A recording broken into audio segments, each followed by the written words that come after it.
Hello, magandang araw. Welcome sa klase ni Engineer Ronel. Halina at mapakinggan, mapanood, at matuto sa mga turo ng aking mga guest tutors. Tara, pasok ka sa klase ko. So, hello guys. Magandang araw sa inyong lahat. Sa araw po na ito, i-discuss ko po sa inyo about moment distribution method. Specifically, ang itatakil ko po ngayong araw is about doon sa problem number 1 natin sa ating quiz 3. So, let's proceed. For the given figure, use the moment distribution method to determine the support reactions. E is constant. Inertia for span AB is equal to I. Span BCD is equal to 1.5I. Span BE is equal to 2I. So, ito yung figure na ibinigay sa atin ng ating professor na medyo or napakahirap. Medyo mahirap na napakahirap. So, paano nga ba natin naatakihin yan?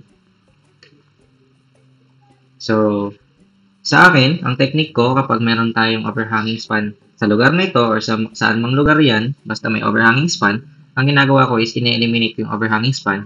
Then, I will proceed sa pagkuha ng FEM ng span na to and DF ng span na to. And sa previous discussion naman ni Sir Ronel, ganun din naman po yung ginagawa niya. So, try natin. So, first, we cut this in the portion of span AB. Then, i-redraw lang po natin. Ayan. Once na-redraw natin, syempre, kapag inat natin yan, merong lalabas na moment yan, which is counterclockwise. Then, summation moment at B, considering counterclockwise positive, we get M plus 1 times 10 times 10 over 2, yung moment arm niya. Then, M is equal to negative 50 K feet. Then, kapag na-eliminate na natin, once we eliminate this portion or yung overhanging span, then we will proceed sa pagkuha na ng fixed end moment. So, redraw ko lang yung hindi natin nasama na span, which is ito. So, before we proceed sa pagkuha ng fixed end moments ng PCD, DCB, DE, EB, kailangan maunawa natin or kailangan ma-analyze natin kung ano ba yung tamang formula or appropriate formula na gagamitin natin sa pag-compute ng fixed end moment. So, since itong span na to, na meron siyang concentrated na 35K is at ang concentrated load is nandito sa lugar na 10 feet. Since ang span is 20 feet, so nasa gitna siya. So, ang gagamitin natin is PL over 8. While yung uniform distributed load naman, since na-extended siya hanggang dulo or sa fixed area, so ang gagamitin natin dyan is WL squared over 12. So, there. So, kapag alam na natin yung formula, then we will proceed sa pagkuha ng fixed end moments. So, for a fixed end moment of PCD, we get PL over 8 is equal to 35 times 20 over 8 is equal to 87.5 K feet positive. For FEM D2B or DCB equal to PL over 8, then 35 times 20 over 8 equals to negative 87.5 K feet. Then for FEM DE, we get 2 times 20 squared over 12 is equal to 200 over 3 K feet. Then FEM of ED is 2 times 20 squared over 12, then 200 over 3 negative moment. So, after we get the fixed end moments sa mga sa DCB, BCD, sa DE, and ED, then we will now proceed sa pagkuha ng distribution factor. So, redraw lang natin, then distribution factor. So, before we proceed sa pagkuha ng distribution factor, dapat malagang maunawaan natin ano ba yung formula na gagamitin natin. So, sa type ng problem na to is pwede natin gamitin yung alternative approach. So, yung alternative approach is meron siyang formula for its stiffness, which is I over L if far end of member is fixed, then 3/4 IL if far end of member is hinged.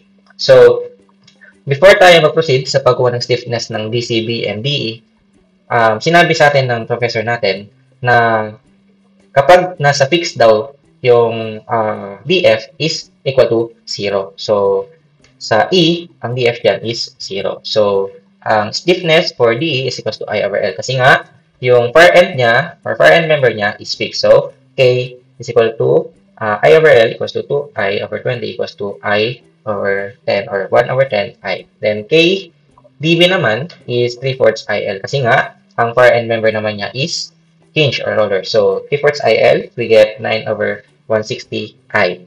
Then, meron akong nilagay na note dito. Sabi dito, since we eliminate the overhang and we set the roller as an exterior support. So, kapag na-eliminate na daw natin yung overhang span, Then, yung roller support dito is tinitreat na natin siya as an exterior support. So, therefore, kapag intrinit natin siya na exterior support, ang DF ng BA is 0 and ang DF ng BD is 1. So, after we get the stiffness, we'll now proceed sa pagkuha ng distribution factor. For BE, KDE over KDE plus DDCB. Then, substituting values, we get 0.64. So, paano nga ba nakuha yan? So, ganito siya. 1 over 10. Then, 1 over 10 plus 9 over 160. So, we get 0.64. So, sa atin, sa karamihan sa atin is ganito yung ginagawa. Pero sa akin, ang technique ko dyan is pinag-add ko man itong denominator, then i-reciprocal ko siya para nakasimplify na agad yung ilalagay ko or i-input ko. So, ganito siya. 1 over 10 plus 9 over 160 is equal to 5 over 32. Then, ang reciprocal niyan is 32 over 5. So, 32 over 5 times 10 is equal to 0.64. So, tugma naman sila. Then, for DF ng DCB is same lang ng procedure. So, substituting values, we get 0.36. Then, dapat, kapag ang hinge or roller yan, ang dapat na summation yan ng DF natin is 1. So, try nga natin. 0.64 plus 0.36, we get 1. So, tama lang. 1. So, after getting the distribution factors and fixed end moments, we will now proceed sa pagkuha ng balance moment. So, we will now proceed sa pagtatabulate. Yan. Then, substitute lang natin or ilagay lang natin dyan yung mga values na nakuha natin. For BA, 0, BD, 1, DB, 0.36, BE is 0.64, and ED is 0. So, these are the distribution factors for each point. Then, fixed end moment naman natin na nakuha is ilalagay lang din natin dito. For BA, we got negative 50. For BD, we got 87.5. For DB, we got negative 87.5. BE, 200 over 3. And ED, negative 200 over 3. Then, after that, mag-proceed na tayo sa pagbabalance. So, sa pagbabalance, ang gagawin natin is we get the negative difference of these two. Then, ito times natin siya sa distribution factor.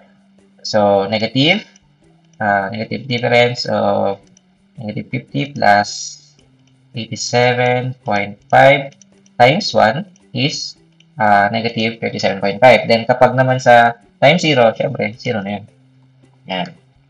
Then, for DB and DE naman, negative difference of negative 87.5 plus 200 over 3 times 0.36.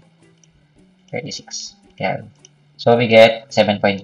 Then, for 0.64, we get 40 over 3 or 13.333. Yan. Then, sa ED naman, 0 yan since negative times negative 200 over 3 plus 0 times 0 is 0. Then, kapag na-balance na natin yan, then, we will proceed sa pag-carry over ng moment. But, before we proceed sa pag-carry over ng moment, take note lang na ang ginagamit natin is alternative approach. Then, since we eliminate the overhang span, so, itinitreat na natin tong roller na to as our exterior support. Kapag tinitan natin to as our exterior support, so as sa unang cycle pa lamang nito, at the first cycle ng pagbabalance natin is titigil na tayo sa section na to or sa section na nandito. So, hindi na natin i-carry over yung DB papunta dito. Ang i-carry over na natin is ito, papunta dito, ito, papunta dito, and ito, papunta dito. So, negative 37.5 divide 2 was na negative 18.75. 40 over 3 divide 2 is 20 over 3. Then, 0 divide 2 is 0. Then, after that, we will now proceed ulit sa pagkuha ng pagbabalance or pagkuha ng negative difference nila. So, negative 18.75 plus 0 times 0.36. So, we get negative 6.75. Then, for 0.64 naman, negative 18.75 times 0.64. So, we get 12. So, tama. Then, i-carry over lang natin yan is yung 12. So, 12 divide 2 is 6.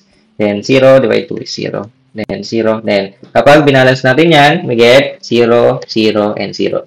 Then, para makuha natin yung final moments, ang gagawin lang natin dyan is isa-sum lang natin, sum up lang natin yung FEM to balance or itong values na to. Ayan. So, negative, for BA, we got negative 50. For BD, we got 50. For DB, we got negative 92.